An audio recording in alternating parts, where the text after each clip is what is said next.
Welcome to class. Today, we're going to talk about research. I'm going to go ahead and share my screen and then we'll get into the conversation.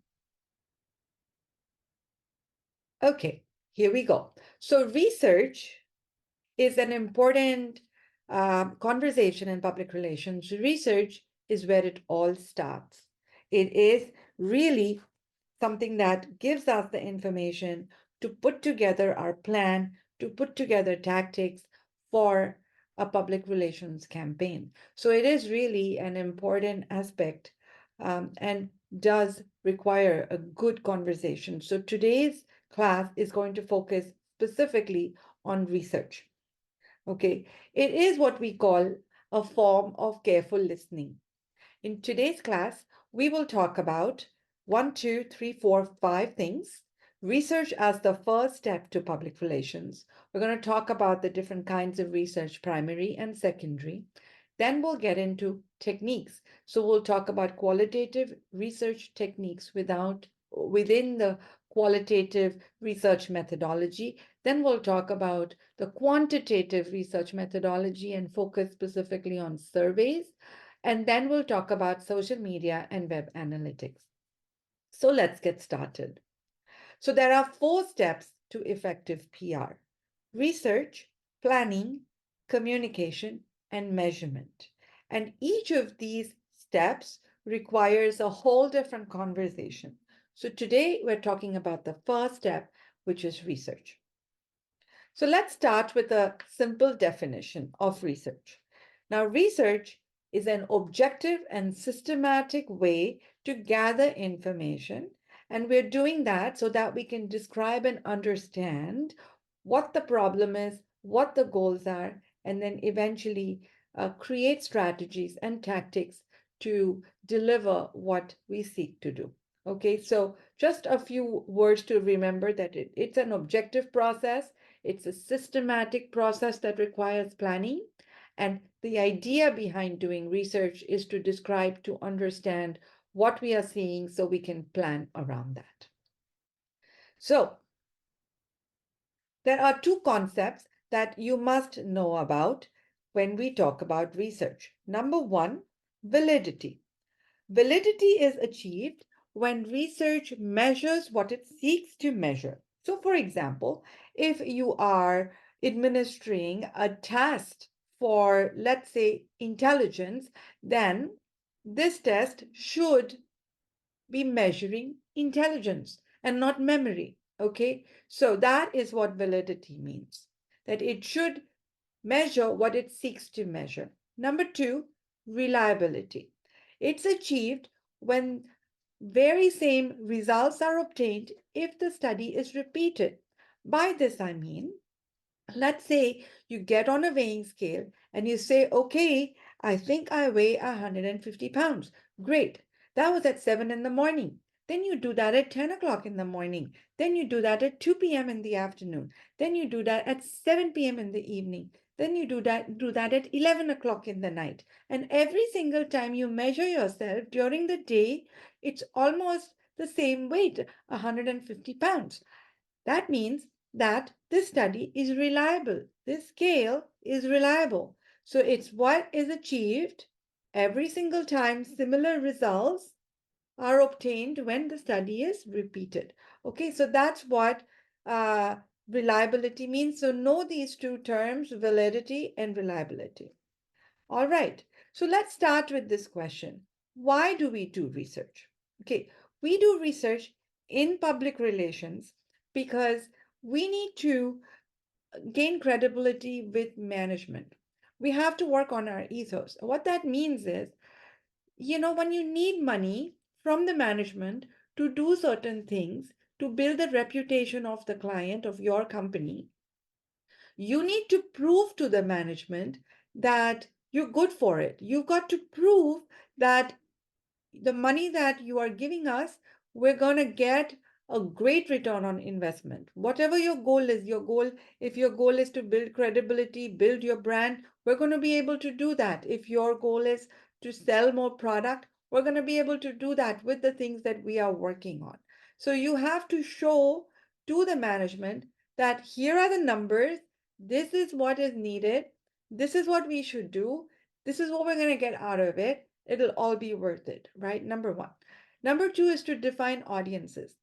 We need to know who are our customers, who's buying our product, who's buying our services, who is going on our website, who is sharing our social media posts, right? In the end, it's all about who is buying, who's our customer, and who's going to help us make money. So define those audiences, right?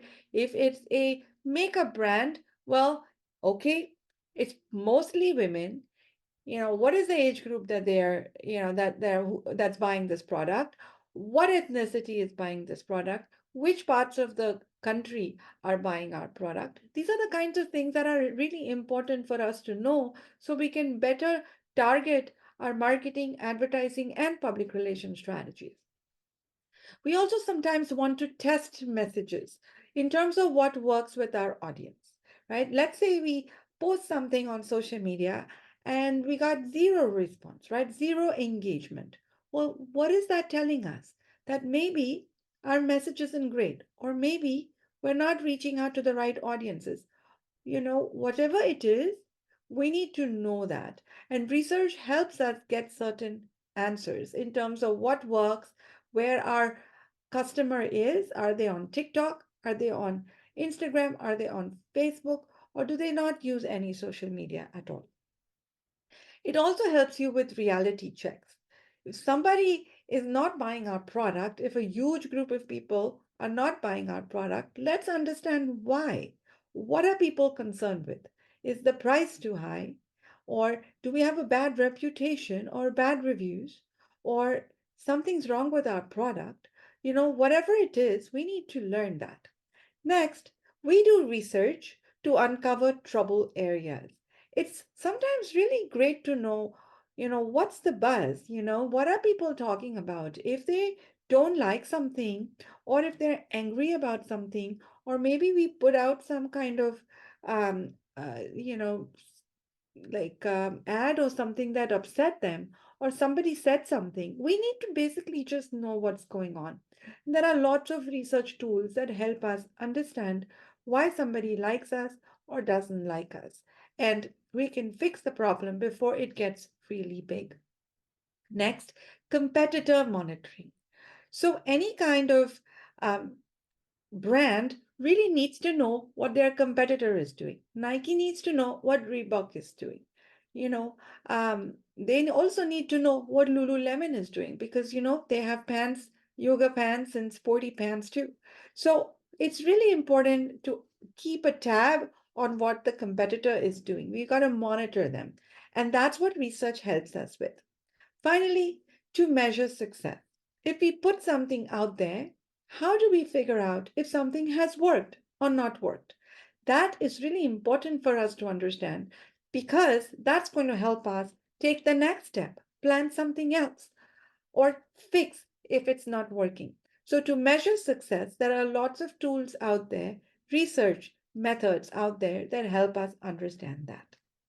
Okay, so now let's talk about the different kinds of research: primary research and secondary research. So let's quickly talk about what each of them. Number one, primary research. Primary research is basically research that you conduct or hire somebody to conduct for you. It involves directly going to the source. So, this is the kind of research which is like first hand research. It's not coming from a book, it's actually coming from talking to someone, or to, uh, you know, serving people and getting results almost in like 24 hours or whatever. So that's what primary research is. You have to go to the source and you have to ask certain questions and you've got to get the information. Sometimes it's one or two people, sometimes it's with a larger audience. But there are companies that really just focus on just conducting research, primary research. And often these companies are also called market research companies. They do stuff for advertising people, marketing folks, branding folks, sales folks, as well as PR folks. So if you work with a company that is a huge company, they may even have a budget to get this research done by paying one of these market research companies. If you're a small company, you may be doing that by yourself. So that's primary research. What is secondary research? Well, it is what primary research is not. Secondary research is gathering and synthesizing existing data that has already been produced. This is what we call desk research. So, any kind of census data that comes out every 10 years or 5 years, any reports that come out by the government agencies that give us information about people, about purchase power, about consumers, any kind of trade organization, any academic journals, even magazines, newspapers, reference books, all of that is secondary research. So when you go to a library and you access their database and you put in, look, whatever you're looking for, right? Lots of things pop up. Those are research articles or data or reports that have been published by journals and are hosted online through big database companies like LexisNexis or ProQuest. So that's what, secondary research is.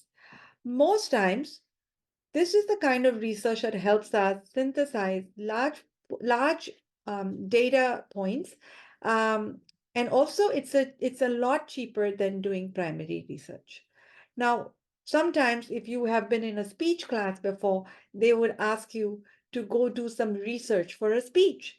Now you would get most of that information from secondary research sources. And if you have the time, maybe you'll talk to a real person and get some data points or quotations from there. And that's primary research, right? So sometimes you combine both secondary and primary research to come to a nice, well-researched paper or a speech, or in our case here, strategies to conduct a PR campaign. Okay, let's move on to some of these interesting techniques that lots of people are using nowadays. So we're going to first start with qualitative research techniques. And I love talking about this stuff because I have many years of experience working in this field in New York. Um, a lot of them come from the anthropological methodology, but we'll get into that. So let's talk about qualitative research techniques, and we're going to talk about five of them because they are the most widely used. So let's start with the first one, and I'll give you examples as I go. So hopefully you'll understand what it is that each of these techniques are all about. So let's start with the first one, and this is content analysis. So, you know, basically, this is a technique that helps you measure the amount of media coverage. And it also identifies if the media coverage is favorable, is neutral, is negative. If people are mentioned, if company names are mentioned, you will see stuff like that. And you obviously have to pull out, some of the key message points. So let me tell you a little bit more before we get into this conversation. So there are public relation companies that offer a service. This is called a media monitoring service. So let's say I'm a PR company and my brand is, let's see, Apple. Okay. So here's what I need to do.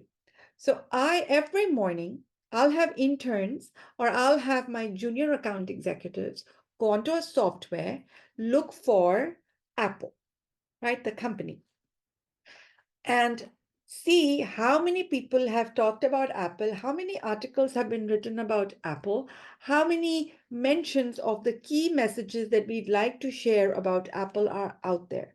And that's the job of an account executive who every morning will pull up a report through this software, that just monitors, all the mentions of all kinds about Apple, about my client Apple. And then I we would look through that. We would say, okay, this one is a good report, it's a favorable report. Oh, this one is dissing Apple. They don't like what we're doing. They're complaining about our manufacturing. Oh, this one measure talks about the founder of Apple. This one talks about the CEO of Apple. This one talks about Apple in some other part of the world, not the US. All of that information gathered, sent to the Apple executives, marketing communication team at Apple um, every day. Okay, so this is what we call, in simple terms, content analysis, analyzing the content about our client on a regular basis. And we are paid to do that, by the way. That's what a PR company charges a retainer fee to do multiple things every month. A retainer fee is basically a fee that is charged um, so that the PR company can keep working on your account on Apple, on the Apple account. Okay, so we're just basically gathering the information, sending it over to the marketing team at Apple, and that is what we call a content analysis. So that's the first kind of technique. Let's move on to the next one. This is what we call interviews. Now, you know what an interview is, right? Two people talking, one person asking questions, the other person answering them. So, yes, it's the same thing, except the focus is very research based, right? So, of course, one way to do this is to call people. But nowadays, people don't pick up the phone, right? It's hard to get them on the phone. They might just think it's a crank call or a spammy call, and they just don't want to talk to you anymore. So it has become harder, but sometimes you can pay people to spend 45 minutes to talk with you about a specific thing. And, um, with those monetary benefits, people are willing to chat with you. So it could be a phone call like that. It could also be a chat. COVID changed a lot of things. You don't have to meet people one on one in person. You can meet them online, on Zoom, on Google Hangout or Meet or Skype. So you can easily talk to them. But, meeting somebody face to face could be a little expensive, but often is worth it. So those are the kinds of interviews that we do. We ask one-on-one questions. We put together an interview guide just to get a good understanding of what somebody likes about our brand, or if there's something bothering them, or if it's a specific product launch, whatever it is, your goal, you can find a way to discuss it with people who are relevant to that project. Then what we call an intercept public opinion interview is also another way to conduct interviews. These are shorter interviews. For example, there might be a walk along, somebody who's shopping for shampoo, for example, can be intercepted to ask why they chose one shampoo over the other. And often it's the shampoo company, could be Pantene or Suave or some shampoo company that has um, asked a research company to create a questionnaire, do a walk along, pay people for that walk along, and ask certain questions. So they would understand why somebody picked up a competitor product over their product. So that's what we call an intercept interview. It's shorter, it can be unscientific, it can be reliable, but it's a short interview and sometimes it helps. There was a point in one of my jobs where we had hired a company to look at two different logos and tell us which of these logos we should use as a header of a popular newspaper, a national newspaper. So, what they did was they took the two logos and they stood on a street, on a busy street, and just intercepted people to ask them which of the logos they like, A or B. And eventually they put a report together to tell us very quickly which was the favorite logo. That's the logo we ended up using for our masthead for the newspaper. Definitely unscientific, definitely expensive. This was maybe 10 years ago, it cost me $25,000 to just get this um, project up and running and get some basic answers. But sometimes when you're in a matrixed organization, you have to appease everybody. And there are egos at stake. And so, you just have to make it happen, right? And so that's exactly what that interview would look like. Okay, so that's interviews.